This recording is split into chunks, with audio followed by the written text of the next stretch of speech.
Good evening, everyone. Welcome to this Wednesday night live broadcast, which I've been looking forward to ahead of the event on the weekend, the Zero Waste Festival, taking place down at Federation Square all day Saturday, which we're going to share with you and, of course, some of the speakers who are going to drop in and have a bit of a chat and tell you exactly what sort of projects they're up to and roughly what they're going to be talking about and some of the themes of the day. For those of you that are new to this broadcast, my name's Costa and I'm here in Sydney, broadcasting to you from Gadigal land and Bidjigal land of the Eora, and it's wonderful to be able to be back home. I've been on the road quite a bit. This time yesterday, I was on. I was down in central Victoria actually, which was fantastic. I was on Wurundjeri, Djadjawarrung, and Tungarung country, and before that, I was up on Wurundjeri country up near Mudgee. So I've been around a bit, but wherever you are in the country, I'd like to acknowledge elders past, present and emerging, and acknowledge that the best part about this festival is that it is all about looking after where we are, reducing waste, managing resources better, viewing them differently, wasting less, valuing more.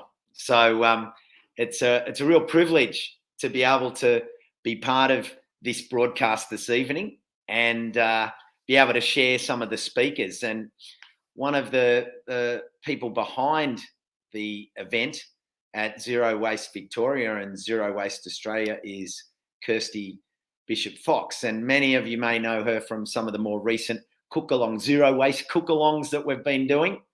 And Kirsty and the team at Zero Waste are a powerhouse of education and awareness around ways to reduce waste and rethink just how we go about our day-to-day. So I want to bring Kirsty in, and she's going to give us the lowdown on the festival, how it's looking, and then slowly we're going to start to bring some of our guests in.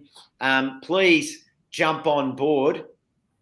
Let us know what country you're on, where you're joining us from, and any questions you have for our speakers. Don't hesitate to throw them up into the comments, and I'll put them up on the screen, just like this, just like that. There's my friend Paulie over in Adelaide, of course. Karen up in the Sunshine Coast. Hello to you. Lisa Fitzgerald welcoming me back home. That's all good as well. But yeah, we're underway. So Kirsty, great to see you. Great to see you too. And I'll start by acknowledging the Wurundjeri, part of the Kulin Nation, the land that I'm on here in Melbourne. And I have to say, Costa, I am so excited. Having gone online for the past 2 years, especially last year where we tried to do it in person and bumped it online, to be back in person is really great. But to be able to share some of the highlights and some of the special parts as well tonight is also pretty great as well too. Yeah, exactly. I mean, it was a great, really, over the last 2 years, you've done so much. Zero Waste Victoria's done so much online. You adapted to the conditions that existed. You still got, and you know, Emily, who we're going to hear from, she was another powerhouse that helped deliver the festival online with you. And it just meant a lot of people got exposed to a lot of great ideas, and that's a great legacy from a period where it was difficult to be face to face. But what a treat that everyone's going to be able to gather down at Fed Square. Give us a little bit of an outline of how it works. Is it outdoors? People in their marquees? What's the sort of layout? Well, it's actually, look, before we do, I just want to make one little correction that you made, but it's an important correction for Emily.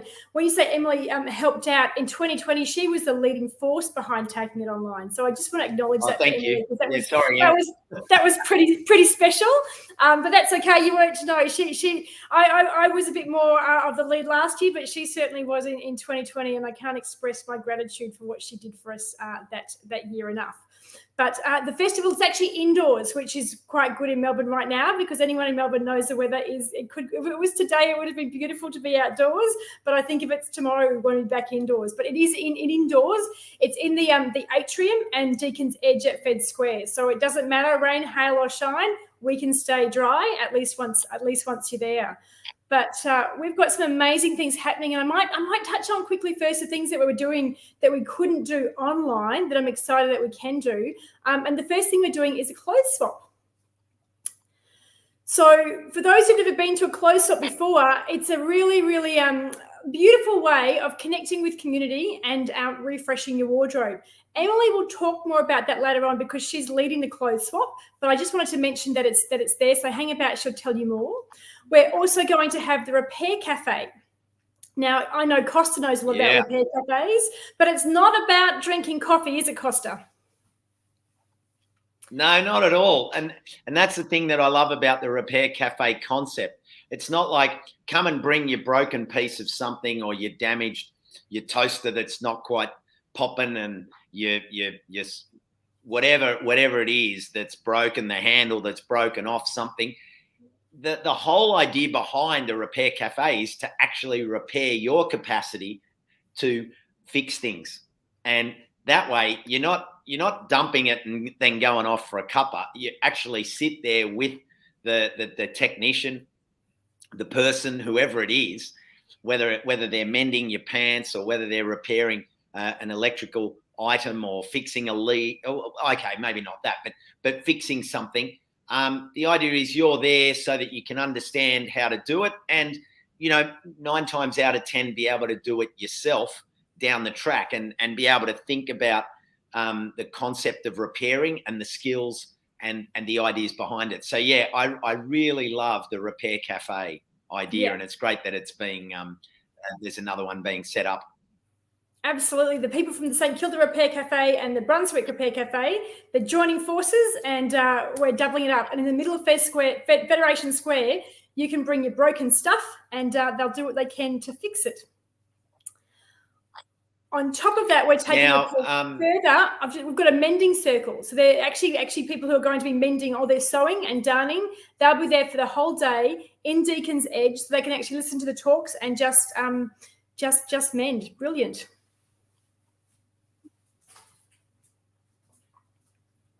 Yeah, fantastic.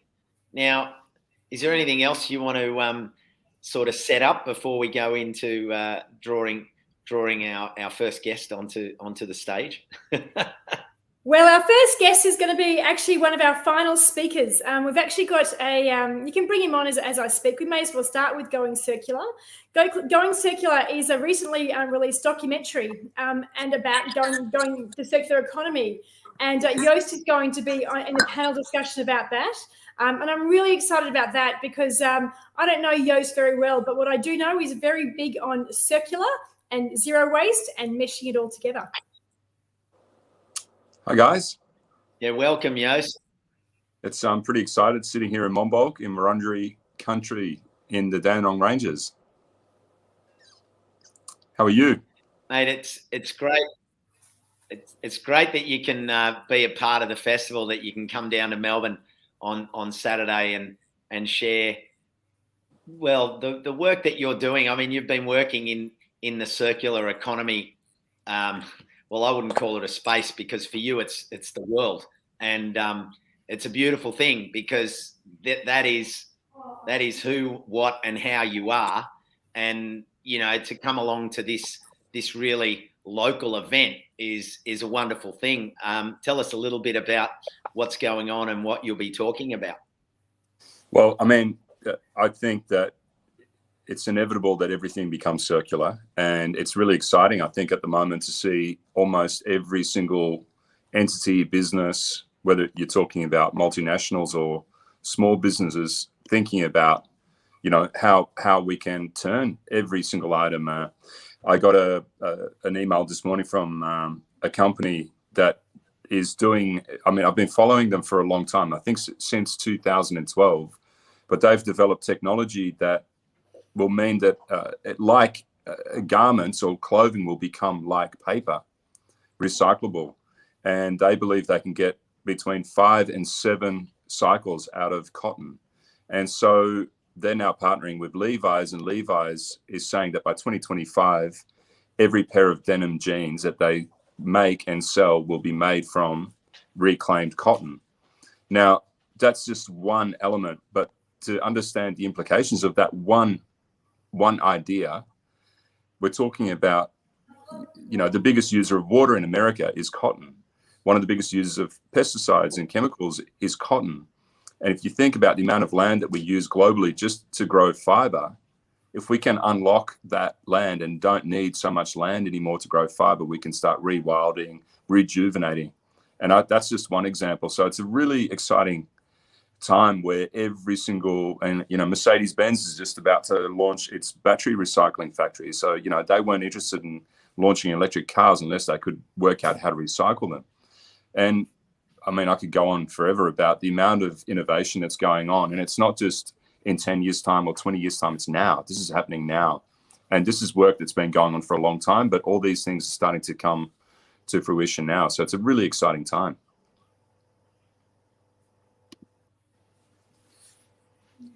Yeah. There's some good comments coming in from our viewers, particularly. No need. This one here, no need for cotton when we have industrial hemp. Problem solved completely. And I think Jamie, it's not just about these conversations happening. I suppose what Joost you're talking about is that the actual physical change is happening and opening the way for these alternative materials to come in. Yeah, and clothing is a single-use item at the moment. There are companies that are doing great things, but at the moment, you're talking about 0.5% of the clothing that actually ends up, it gets downcycled into something else. That's great. But what about if we turn it into a circular material? You're talking about, a business that has a massive effect on the environment. And then with ultimately, I think our food system needs to go to circularity as well, whether we, decentralize and go to microsystems and have, which actually, to be honest, most of the food that we eat in the world is still grown. I think it's 75% of the food that gets eaten is grown by farms that occupy less than 2 acres. So it is still technically produced mostly by small producers, but those systems are heavily reliant on synthetic fertilizers. And so for me, I think the only way to solve the pandemic of malnourishment, the issues around just to nourish, we should be nourished by the food that we eat, and we no longer are because we've mined all the soils of their vitality and minerals and life. And so the only way we can solve that problem is to return what we've taken, and we haven't done that for the last 100 years. We've just totally, transitioned to this system that just mines the soil, and that needs to change. And at the same time, dumping this stuff in the ocean or in landfill, it's crazy. Yeah, it's great because this is really that wonderful aspect of the festival itself, Kirsty, is that, from a repair cafe where someone is, fixing the hole in their jumper so that it's not just being thrown out, to this perspective that you're talking about, Joost, where we're looking at not just the fibre, but the consequences of the fibre on the broader landscape, and then taking it to the next level of the health and the health of landscape and health of people. This makes this event globally significant. Yeah, and that's so true. Everything's interconnected. People often look at one aspect of it, but it's all related, whether it be the food we eat, the clothes we wear, the air we breathe. It all affects it, and it goes around and around and around. People don't realise the fertilisers and the synthetic fertilisers that go into the soil and they leach into the waterways, and it just comes back around to us. So we do really have to rethink this for the generations of today and the future. And it's not environmental issues and health issues. They can't be separated. They go hand in hand, and you improve one and you improve the other. It's as simple and straightforward as that. And, and the other thing that I will say is it's so exciting right now. I could be honest and say that 10 years ago, it felt like there wasn't a real shift happening, but you can just tell that it started happening in 2017, 18, 19. There was a real shift and transition towards trying to create more sustainable systems. And I think we're headed into one of the most exciting times in human history, where we all start to tackle every single thing from the micro to the macro to solve these problems. And for me, I don't think it's a very, very big transition. It doesn't. And what's even more exciting is that the younger generation are seeking it and wanting it, and it's appealing to them. And so, yeah, I think we're headed into a really exciting period of human history. And it just takes small change too, doesn't it? So it just takes small change. It's like people often say, what can I do? It's just that one little habit. This jacket that I'm wearing, it actually came from a clothes swap. I made a decision quite a few years ago that I was never going to go out and buy any new clothes. Yet my wardrobe can be refreshed and changed. I don't do it that often, but it's so easy to do. And to get something in such good condition that was going to be thrown out, I mean, there's just no need to do it when you can buy secondhand all the time. I think we should recoin this secondhand, pre-loved. That's what it was. This jacket was pre-loved, and now I love it too. Cool. Yeah, Maybe exactly. we can bring Emily in to talk about the clothes swap. Yeah. Let's come on in, Em. Welcome, Emily. How are you? Hello, everyone. Great, thank you. Great to be chatting to you again, Costa and Yost. Great to see you, and Kirsty. Amazing job planning everything. It's been incredible. Very excited for Saturday. Yeah, me too. So, yeah. So as mentioned, I'm running the clothes swap this Saturday. We have a children's swap and an adult swap. So, there's opportunity for all ages involved. So, yeah. There's also, I guess the exciting thing is there's also going to be speakers. We have a great opportunity to really think about clothing, as Yost has just been talking about. Clothing has such a massive impact. It's got like 10% of global carbon emissions is due to the textile industry. So it's second to oil. Oil's first.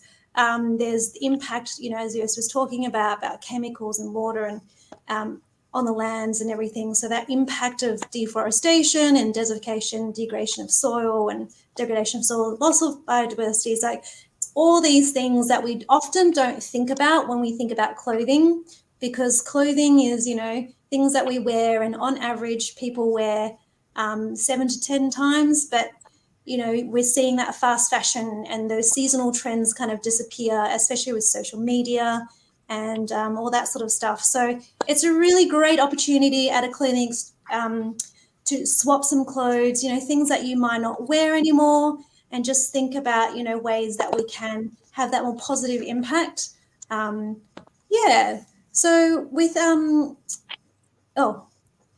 clothes swap, we're running a children's event at 11:30. So bring in any kids' clothes, shoes, those sort of things. We'll have some spaces for that as well.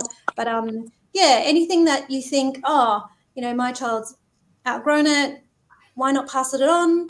Just have a bit of a think if it's something that you would be happy to receive as well. So, making sure we swap good quality sort of pieces and things like that.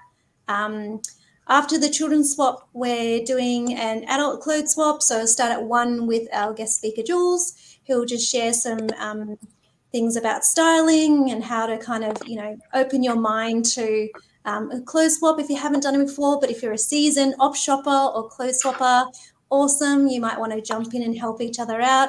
It's always a fantastic sort of space to share with each other and kind of go, oh my gosh, that looks amazing, and recommend clothes to each other as well. So yeah, it's check-in opens from 10 a.m. So when the festival opens, you can come and just drop your clothes off, go and enjoy the talks, enjoy the activities, and then come back when it's the clothes swap time.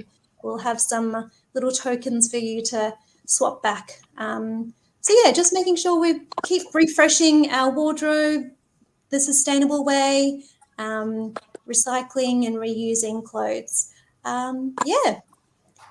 I guess the other thing I should mention is 10 items is what we're saying maximum number of 10 items. So yeah, just so that we don't get overloaded with too many clothes, but we do have, we are partnered with Fitted for Work for any clothing. So that goes to incredible organisations supporting women to get back into work and things like that, to, get dressed and ready for work interviews, but also, general everyday wear as well. St Kilda's Mums for all the kids' clothes. So any excess kids' clothes will be donated to St Kilda Mums. And we've also got any male clothes groomed to go will be where they're heading to. So, yeah, all incredible organisations doing wonderful work as well. Lovely. Thanks, Sam. I've got a question for Joost before he goes. So you had the future food system at Federation Square, or Fed Square it's called. Where's that now? Sitting in a warehouse waiting. We're waiting for approval to build it permanently. So, yeah, it's sitting with the council at the moment. And can you tell us where it's going to be? I can't yet, I'm afraid. Right, but we know it's going to be somewhere. We'll have to stay tuned and watch this space. It'll be open to the public. So it's going to become part of an educational program, open for kids, classes, and the general public on weekends. So it'll be, and it'll be much better than what it was at Fed Square, because it'll be permanent, so we can plant a lot more things and I'm quite excited by that, but I can't announce it until we get approval. That's okay. It's wonderful for me to know that it's actually going to have a permanent home. I just thought someone might live there, but no, they can actually come and visit. So is that Melbourne, Victoria? It'd be Victoria. Yep. Okay, yeah. Excellent. So we can just, I know I went to see that, but I didn't get to take my kids. So now I'm glad that I can take my kids. Yeah, it was a real shame. I mean, that a lot of the schools were quite nervous about taking kids out that post COVID situation, and it wasn't really towards the end that we started getting quite a few school kids through, and they, really resonated with them. So that was a shame, because that was really our goal, was to get a lot of kids through. But of course, COVID hit, and that kind of killed that. But yeah, let's hope in the future that we can get a lot of kids through. Yeah, so they can design something 100 times better. Excellent. Yeah, it'd be brilliant to get the kids in to kind of see it in person. You've got the amazing 3D versions that you can kind of interact with online, but nothing like seeing it in person and being able to ask questions and to experience it for kids. So yeah, looking forward to it, Joost. Yeah, I'm looking forward to it too. I can't wait to announce it. Yeah, that's great. Now, can I say, I just enjoyed the delivery of that spotted cup just in the background. You've got a very regenerative warm beverage system going on there. It just came in, and I'm trying to make mine land about where yours. Yeah, if I do that, I think it'll almost land on your spot in the picture there. Everyone needs a Jen in their life. Yeah, you're Jen, and she's such a champion. Seeing you online and just bringing you a cuppa just at this hour of the evening, that's fantastic. Well, mate, thank you thanks for jumping on and joining us. And really great appreciate to see you, Costa. Yeah, haven't seen you for way always, too long. The last time I saw you, you were in the bed at the Future Food System in the greenhouse with Joe. That's where I left you, I think. Yeah. I think there were some images out there on social media that Joe can't remove. They're kind of there forever. So they'll be pulled up. They'll be pulled up if ever she runs for Parliament or anything like that. They'll say, "Yeah, well, look at you sleeping around with anyone that comes into your home." Yeah, no, that was classic. You know, everyone's now looking No, those pictures up as we speak. It's going to hit the top of Google now. They'll be recirculated. Exactly. Hey, Costa, we're going to be in Sydney right. in early November with the film Greenhouse by Yost. So it's going to be in cinemas. I think it's the 14th of November. So I'd love you to come along. And you're in the film, fantastic. actually. Yeah. Ah. Oh, really? Along with Em. Well, Emily's in the film as well. Oh, that's awesome.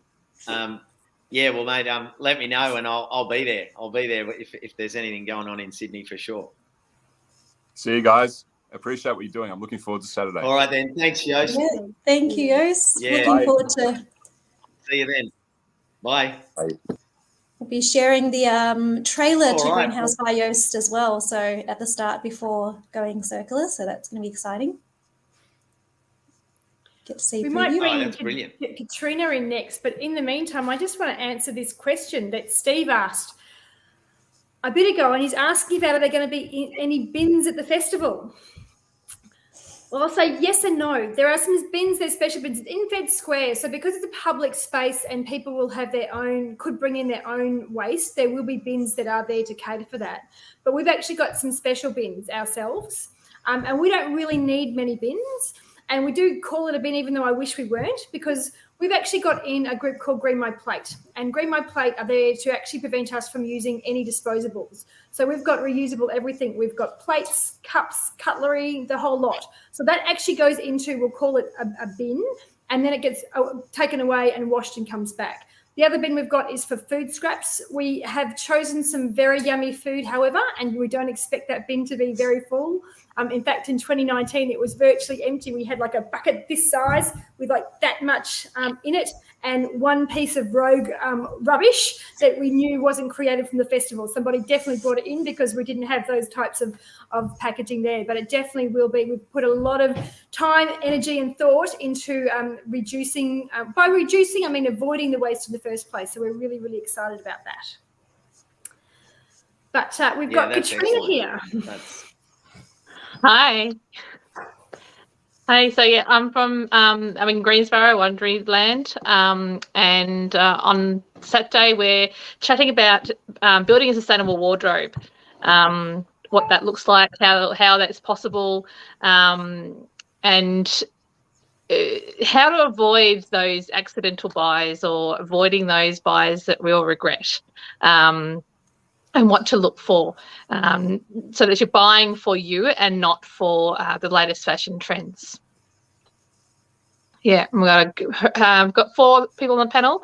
I've got Ben from Textiles Australia, Recycling Australia, who's going to talk about or let us know about what he does in his business where they recycle textiles.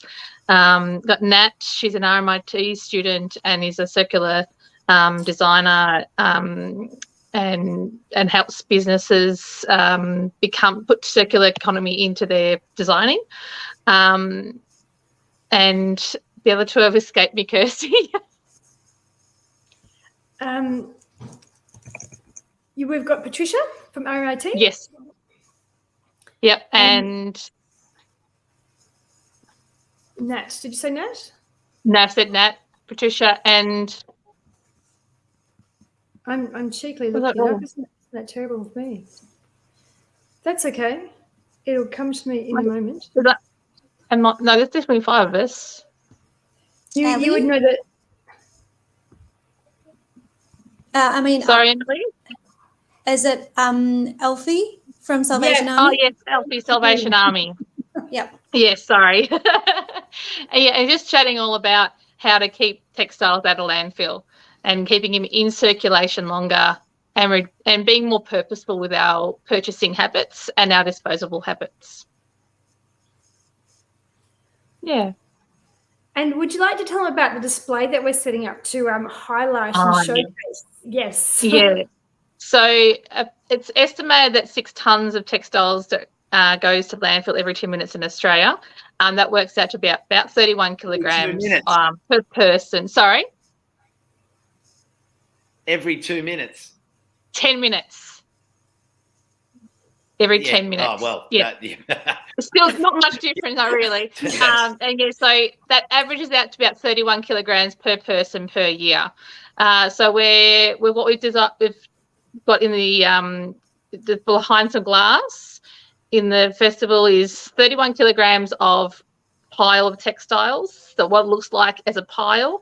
That's one huge, I've packed it all in my suitcase, one huge, massive suitcase, and then another 10 kilos on top of that. And then we'll have it, what 31 kilograms looks like in a bit of a mock-up of a wardrobe or a home, because 31 kilograms also includes linen, bed towels, and that sort of things as well. So we'll have a bit of a mock-up of a house, so you can actually get some visuals of what that looks like. That sounds like it's going to be incredible. So make sure you check it out. When you walk into the atrium, on your right-hand side, there's that glass display area. Yeah, that's going to be really impactful for people to see in person. Yeah. Yeah. Yeah. Yeah. Dumpster diver We've got a dumpster diver here. Good on you, Betty Bin Chicken. Well, Betty Bin Chicken, you're actually going to love our food waste panel, which I'm quite connected to because I've been moderating that panel, and I'm really excited about the stories we're going to hear. We've titled it "The Secret Life of Food Waste," and we are going to have a dumpster diver telling us about his antics, along with Better Buy Miles, or Grant Miles from Better Buy Miles, and he actually runs a store. The store he has actually reclaims food that is close to or past the use by or best before dates. And he spent the last 26 or 27 years educating his customers why those dates don't matter and you can still eat food even though there's a date stamp on it. So I'm really excited to hear more about that. And we've also got Mark Boulay, who is a researcher with Behaviour Works, who's actually done a lot of research into why food becomes waste, because the biggest contributor to food waste happens in homes. And so the three of them are going to be having a bit of banter, and I'm really looking forward to that. So we've certainly got the dumpster divers covered in the festival. I'll admit I've never dumpster dived, but I do like to live vicariously through others. Now, Kirsty, we may as well get everyone on because Shane's been patiently waiting there in the green room, and I'm keen to get him in to join the scrum, and then we can just have plenty of questions for everyone. So Shane, welcome to the panel. How are you? Good evening. I'm doing well. I've been enjoying listening and watching, seeing a few sneaky ninjas in the back of Kirsty's camera there, and obviously all the hidden behind the scenes workings going on here. And yeah, definitely listening and hearing and having thoughts, not being able to say them up behind the scenes. But yeah, you've saved the best for last. Here I am now. Thank you. Shane Gunston from Zero Waste Victoria. So Shane, tell us what's my deal? Kirsty, you can. Yeah. I've just got Ricky who's trying to come in, so you can just keep chatting, Shane. Maybe I'm not. Maybe you haven't saved best for last. Ricky's coming in. My name is Shane. I'm going to be one of the panel moderators on Saturday. I'm moderating the panel for how everyday people become legendary waste warriors, which is kind of our citizen science segment. Involved in that panel, I might mess up some names here, but I hope I won't. I have Vam Charco, who's a marine biologist. I've got Dr. Ross Hedefin, who is the president, I believe, of Beach Patrol Australia. I have Britt Molieri from Sustainable Solutions, the owner of Seed Sustainable Solutions. And I also have Ricky Herzberg, who's probably about to join us, I believe. Is that right, Kirsty? Yes, she'll be on in a moment. She's just come back and got on in time, but we'll talk to her separately later. That's fantastic. From Plastic Oceans Australasia, who does a lot of great assisting schools and councils and businesses, trying to help them reduce their waste impact in their own ways, which is great. If you want to find out more about any of the people I've just spoken about, or any of the people that we've spoken about tonight, check out the Zero Waste Victoria website, just right down here, and you can read about all these people and who they are, what they do, and which panels they'll be in. So if any pique your interest, come along and check them out. It'll also let you know all the activities happening on the day. One that I'm quite actually excited about is the trash puppets. It's more of a kids thing, but I really love seeing them around. I've seen their beautiful Tasmanian Devil trash puppet and their little Australian Penguin trash puppet. Both just incredible. You see them from a distance and you think, oh, is that a real animal coming up to me? It's not. It's just this adorable puppet made from spoons and other waste that has just been around the place. And they're animatronic, they're mechanical, they walk and move, and yeah, the crew at Trash Puppets really go all out when it comes to events and stuff and like this. Yeah, I'm also actually quite excited. If you do have kids, like you've probably seen all this. Oh, there'll be panels and it seems like a lot of adult stuff going on. But the Repair Cafe, when I was a kid, I loved nothing more than tearing apart things that were busted to see how they worked, to see if I could fix them. Most of the time I couldn't, unfortunately. But, as a kid, if your child has a broken toy or something and you bring it and they see it getting fixed, they're going to think it could be the best thing they've ever seen. I didn't know the inside of this toy looked like this. That's great. You may have, sparked the imagination of your kid to become a waste warrior themselves. Yeah, that's really like that whole idea of not being afraid to understand something, to dismantle it and to see what's involved, and then to see that things do get designed incompetently on purpose so that there's that obsolescence idea, and then it gets them thinking about becoming designers for the planet, not for just profit and consumption. And that won't happen if you don't utilize that opportunity to take them there to see what's going on inside, or when something does break, just saying, oh well, it doesn't matter, we'll get another one. And you'll really be able to sort of eke out a great conversation around this, because as Ricky knows, and anyone involved with beach cleanups, most of the things are poorly made plastics that end up rolling out of the suburb into a drain, into the creek, into the river, into the ocean, and into the gyra sort of thing. So no, it sounds really exciting, Shane. Speaking of, also as the festival's starting, or just before it starts, everything sort of starts at 10. There's the mini spring clean happening in the city between 9 and 11. So you get to walk, and people have probably seen it before. It's been on the news, and they may have just seen people out and about picking up litter, and they're doing it along the Yarra at the Zero Waste Festival, walking along, picking up litter, and cleaning up the area. The Yarra is such a beautiful area, and I know walking along Birrung Ma, it's just fantastic views of the city, and often it's just there's trash just been thrown away in the reeds and stuff like that. It just really ruins the atmosphere of what's a beautiful part of the city. So if you are keen on getting involved and you are coming to the festival, by all means join the beach patrol crew and clean litter up along the Yarra. Great initiative. It's definitely, one of those things that they'll be able to see. And if they, hear some of the work that Farm's done around microplastics, and hearing about how plastic breaks down and just degrades into smaller bits and becomes these fine little slithers of plastic that we can see. The work that they do at Eco Centre. So really important stuff, as Shane was talking about, and getting kids involved, tinkering, figuring out things, getting them curious, We've also got a great show at the start with Mrs. Ticklebottom and the plastic problem. So that's, you know, even the name sounds funny. It's going to be a hilarious show. Oh, great, Costa, fantastic. Ticklebottom for good attention. I know. Yeah, that's right. I was trying to put his finger into Yost's tea earlier.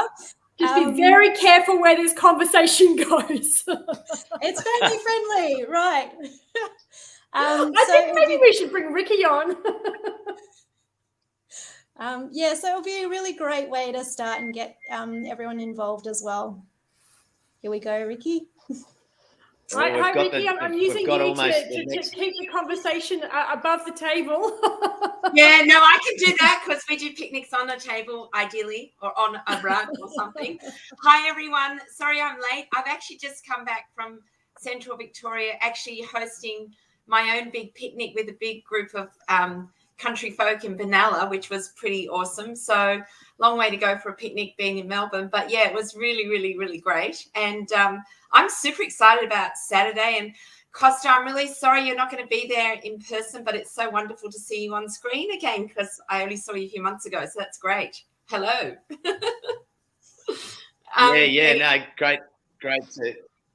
Great to be here, and great to hear what's coming up. So what's the theme that you're working around at the moment? Where's the thread? So what every year in September now, Plastic Oceans Australasia is running a campaign to really keep raising the bar and raising the awareness as fast as we can about plastic packaging, about the connection with food items and plastic and wrapping and packaging containers and all that, which we've all talked about a lot, and everybody knows about the challenge with the supply chain and coming from, you know, the paddock to plate or cradle to grave or whatever you want to, whichever acronym you want to say or analogy. But we are finding that even where I was just now, a lot of the people that were there with this big group were like, oh, I never thought you could do this, or I didn't think you could actually, you know, pack your cheese up afterwards in you know, like we've got these sorts of products here, which is a compostable, you know, the Great Wrap, for example, which is a compostable cling wrap. I mean, I always say to people it's better not to use cling wrap at all because compostable is great if you can, if you have a way of actually, you know, putting it in your garden and using it, you know, churning it over to make it into composting for like worm farming. And Costa, I'm sure you'd have a lot of tips about that as well with compostable. But we talk about making our own cheese. So, for example, with the picnic, we had lots of cheeses and dips and all sorts of things. And it was when people think about picnics, which are usually outside, can be on the beach, can be in the park, can be wherever. What do? They go to the supermarket, they walk down the supermarket aisle, and it's almost, well, it's pretty impossible unless you're just buying the fruits and the veggies, but you still got to make sure you get those without the plastic bags and wrapping. It's pretty hard to buy any of those things without plastic. So it really means that we want people to look at consumption, being responsible with what they do, and try and encourage people that to actually cook more and make their own foods, which gives them a sense of what's involved with that whole side of it. So Picnics Unwrapped came about last year, and interestingly, we launched in September, and we thought that we had missed the COVID lockdown, particularly in Melbourne, and then it was also in ACT. But that was the time, I don't know whether everybody here remembers, there was this little window of a couple of weeks where we were opened up again and we could actually all get out and you were allowed to have a picnic for 10 people or less. So the whole picnic thing went absolutely berserk, which was really showed us how interested people are to actually be outdoors. It's great for mental health. But we were having, people were doing picnics also inside. They were doing it inside on their, you know, kitchen table or outside in their yard or in their community hall or whatever, because apart from COVID, weather was also an issue. So Picnics Unwrapped has really grown. This year it's gone global. It was recognised as an ocean decade activity with UNESCO, which we're really excited about. And this year we're doing it with our global alliance with Ocean Generation in the UK. So it's really sort of grown in leaps and bounds of what it's doing, because it is the only fundraiser that we do in a year, and the money that we raise is actually going to school programs that we deliver in remote, regional and in disadvantaged areas where the kids won't normally get that material. So we have people that go in and talk to them and help them with what they can do to be more sustainable at their school. So Picnics Unwrapped, if you want to jump on the website, which is, am I allowed to do a little plug? Am I allowed to say the website? Yeah. So it's just picnicsunwrapped.org.au. We're inviting people to sign up. It's a team thing. It's all free, of course. And we've got some fantastic prizes. It's take a photo of your picnic. So there's different categories like most unique location, biggest picnic, best presented picnic, a school picnic, community picnic. We've got all the different options. And each one of those has got a series of prizes. Last year we had a school in Victoria, Frankston Secondary College, actually won the one of the top prizes, and we've had there's all those different categories where you've got a buddy bench that was made out of 1,000, and I can't remember the number because it was a lucky dip. Like you had to guess how many pieces of soft plastic went into making this recycled bench seat. So a school in Canberra won that. So we try and make it interactive for people to really think about what they're doing. And as Costa mentioned, and a couple of you've mentioned, as I was hearing, it's great to go out and do the cleanups and to try and help keep our parks and bushland and the Yarra and everywhere clean. But what we try really hard to do is to actually stop it at the source. So we don't even really want it to end up there, because that's the last frontier before it ends up actually going into the waterways, into the ocean, and then it's really, really difficult to get it and then to recycle it if you can, and even that's dodgy. So we really, really encourage people, to use anything except that. So, beeswax wraps, containers that are, metal, containers that are bamboo. We do life cycle assessments on products for people so they can make better alternative decisions on what they want to purchase, which I think is really important, and work out what your cost is. So it might cost you more a little bit at the beginning, but then if you work it out over a period of time, it's actually cheaper to get a reusable container. And we know plastic bags, we know straws, we know cups, and we know water bottles have really risen up, way up the level in the last 5 to 10 years with people's awareness. But there is so many, there's hundreds more single-use plastic items that we really need to get people to think about.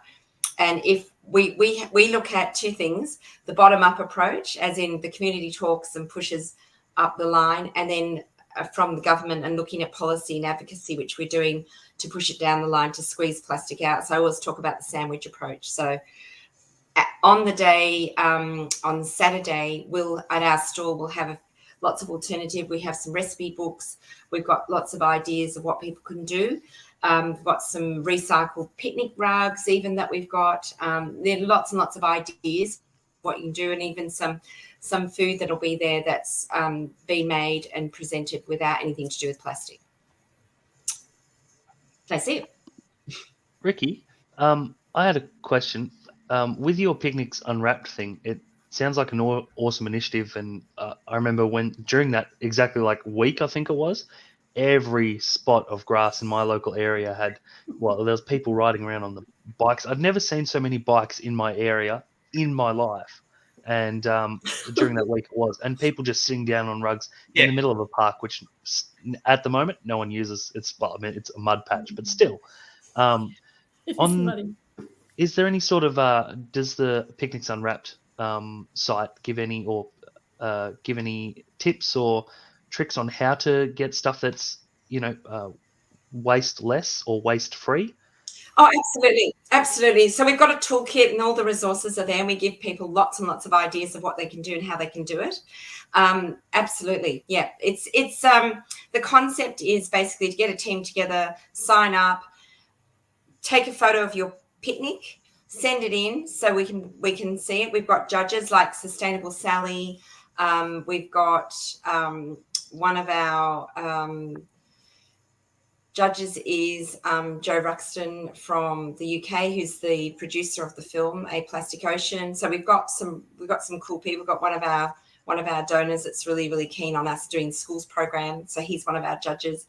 So the most important thing is to take a picture, upload it, and we can then look at the picnics that you're doing and what category it's in. But we've got, as I said, we've got a whole book. We've got a recipe book as well.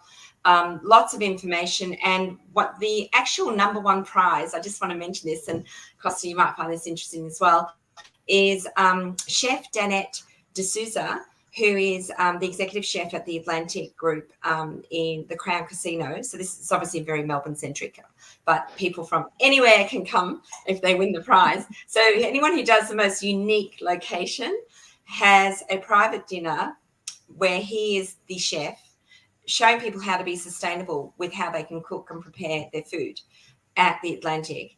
And it's for 6 people. And that will be, it's like a story. We're doing a couple of webinars. We've done one recording already. We've got another one coming up in 2 weeks with some of the people that are involved behind the scenes of all their cool things and products that they've got, and also about cooking, about being sustainable, about really looking at regenerative farming, the whole, that whole stream. And it's just to make it easy and fun. I thought it was going to be really hard to make my own cheese because I'm a cheese nerd. And it wasn't hard. It wasn't hard. I did a wasabi cheese, and I didn't tell anybody in the team that I'd made the cheese. And they were like, "Oh, this is really great. Where did you buy it?" I thought, yes, tick, I did that one okay. But yeah, so I don't know about wasabi, but anyway. Drop that cheese. It actually looked a bit like Philadelphia cream cheese, like that, but it was made of soy and wasabi to give it the flavor, and everyone thought it was pretty nice. So yeah, well, I'll keep trying. Look at you. Just people win by having their picnic at a unique location. Yeah, absolutely. But they've still got to make sure that they don't have all the plastic there. So you've still got to, so if last year there was a picnic with horses and stuff in the background, at a horse riding something or other. So that was pretty unique. My challenge, and I'm going to throw it out there, and I don't know. Well, here we go. Hang on. Let me give you full screen if you're going to lay out a challenge. Like you can't be doing that in the Brady Bunch square. So last year, because there's lots and lots of scuba diving people that we know. So last year I said, wouldn't it be fantastic if somebody was scuba diving, goes underwater, they're feeding the fish or whatever they're doing, but they actually have a picnic underwater. And nobody's taken that up yet. So this is my challenge. That would be so perfect. Imagine having a picnic underwater with the fish or whoever you're going to be feeding, no plastic. That's my challenge. Just a big wet picnic blanket. Hands down. Right. I'm up for that. Who's got a submarine? You could snorkel, you could, you go under, and you can do quite a lot. I've spent a lot of time with tanks underwater watching and decompressing from some deep dives, and there is so much you can do.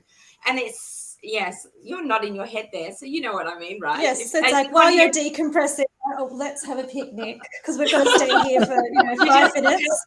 You just bring it all down under, and it's actually not as hard as it seems. So I can't do it because it's our thing, but I put it out there, and a couple of people, we've got scientists, we've got marine biologists, we've got a lot of very interesting people that are doing. They said, we'll think about it, but nobody did it.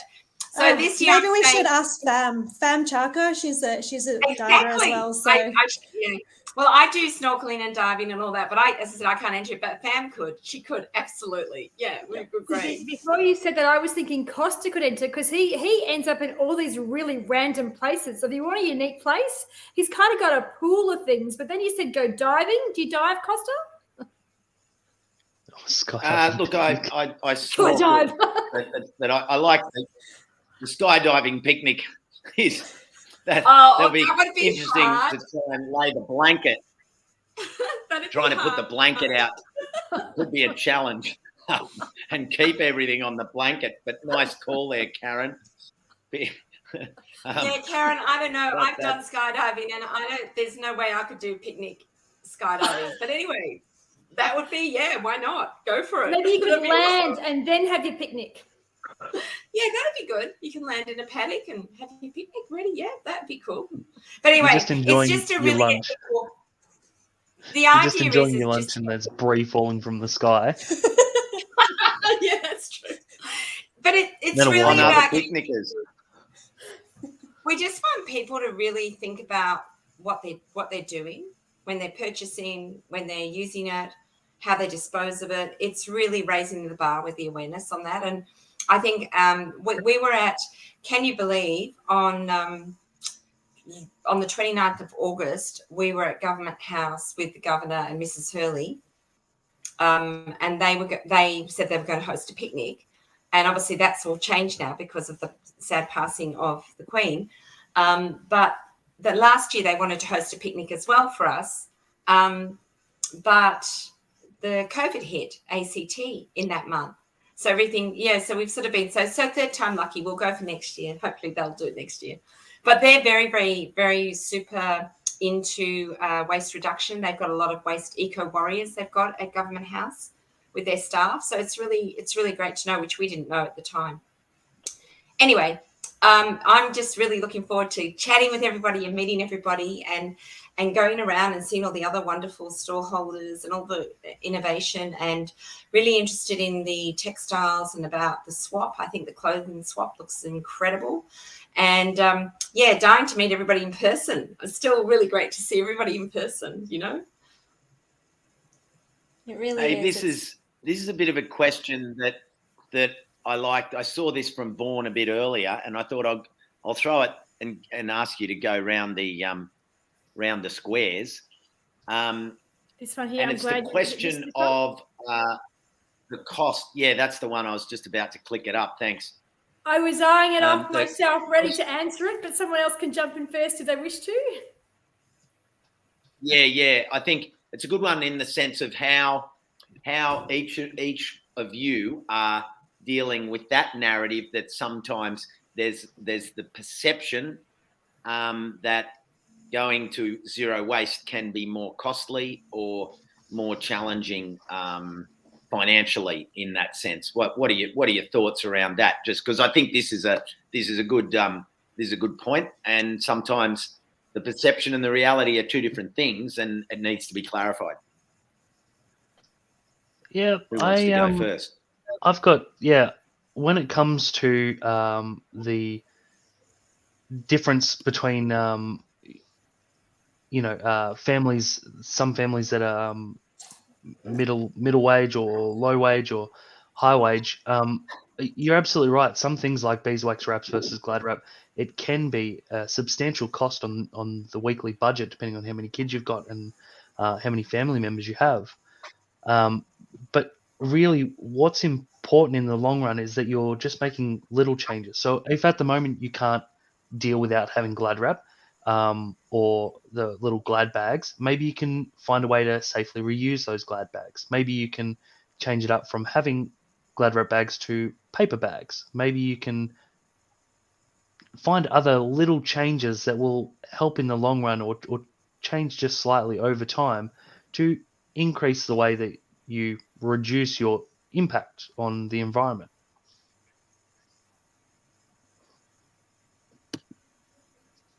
Great answer. Because then basically what you've said, Shane, progress. It's step by step rather than this kind of attempt to turn the ship in one go. I really like that answer. And no one expects you to as well. Yeah. It's like saving for a holiday. You don't go, sometimes you don't go, bang, here's my holiday money. We're saving for it. We're just a long-term plan.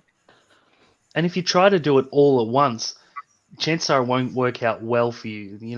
Diets fail just because you go from I'm eating 3 whole meals a day to none, or it doesn't work because you're just not prepared for that, and it's a massive shock to the system.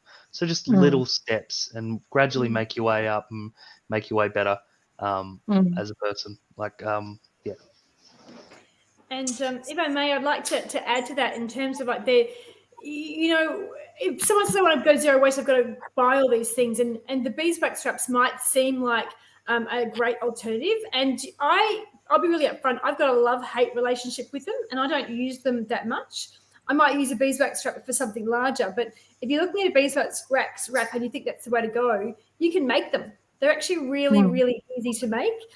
Just Google it. I can go through it. There's so many different ways you can make them. But even further than that, when I started my journey to reduce waste, beeswax wraps, I'm not sure if they were around or not. Maybe they were, but they weren't a thing. They weren't accessible, and I didn't even know that they were a thing. And I use a lot of containers. So instead of you putting them into the bags and things, I use containers, or I'll just have my bowl and I'll put a plate on top, or a plate with a bowl on top, or maybe even a tea towel. So there are lots of things that you can do without having to go out and buy these things. And I always encourage people, because I actually do education programs on this, to think about how you use things. Because if you can actually go, I don't need to have a substitute, then you can actually be saving a lot of money that way. So just look to what you've got. If you've got containers, then use containers, but just keep it really simple. That's definitely a great point that Kirsty's touched upon. It's like, don't go for the Pinterest perfect version of zero waste, which you see all over the place. Yeah. But like, look at what you've got, use what you've got, because everyone's situation is different. But think creatively. You know, even your keep cup or whatever, it's not just for your coffee, but I've used it for so many things. Going, you know, in the shops when they're sampling the little things, I put it in there. Ice cream, I've had popcorn in there. You know, I've had plants in there. I don't know. I just use it for anything and everything, just because it's something that I carry around with me. But sometimes it is that sort of question around if I've forgotten my cup, maybe it's like, okay, I don't actually need my cup of chai. I can forego it this time, and I'll, you know, get it next time when I remember my cup. Sometimes it's making that choice, but yeah, it's those step-by-step, those little things, those little shifts. So maybe just pick, you know, one or a few things you want to change first, instead of trying to do everything. So, you know, like what Shane was saying, that the progressions are little steps. Celebrate your little wins, and, you know, make yourself a little challenge with the family or with friends. And Plastic-Free July is a great way to get, you know, started, because there's lots of tips to reduce your waste as well. And, you know that a lot of people are doing it together. But yeah, or even a workplace challenge. You know, a bit of competition always makes it fun.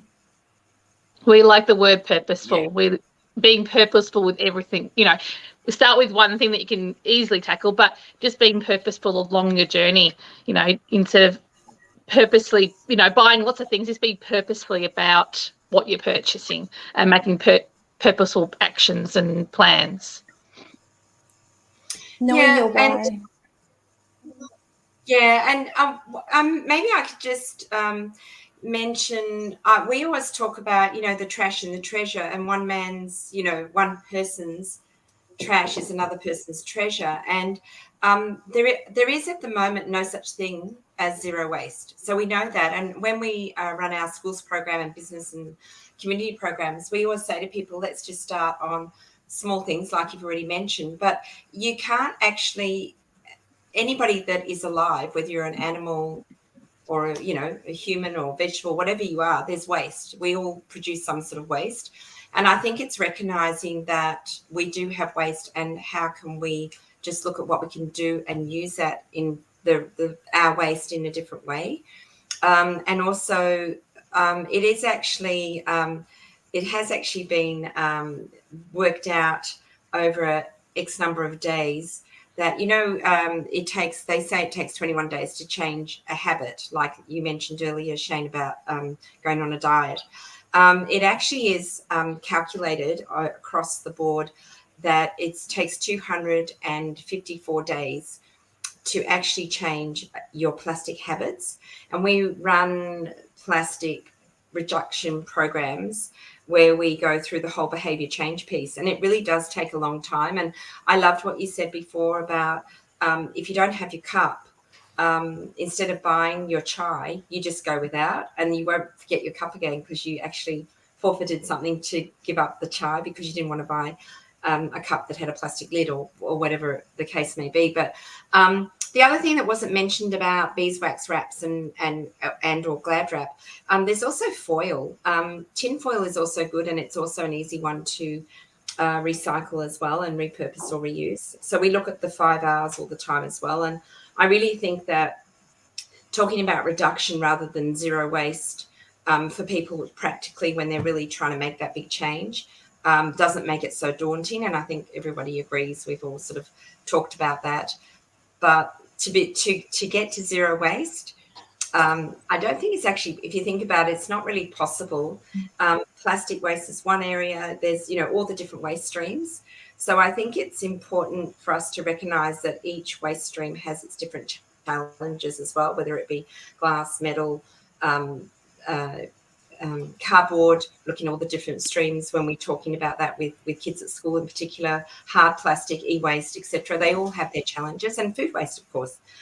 So the soft plastic is obviously the biggest problem, and we know that we're breathing in 124 to 100, I think it's 42 microplastics a day. Everybody's breathing those in. We don't know it, but we are.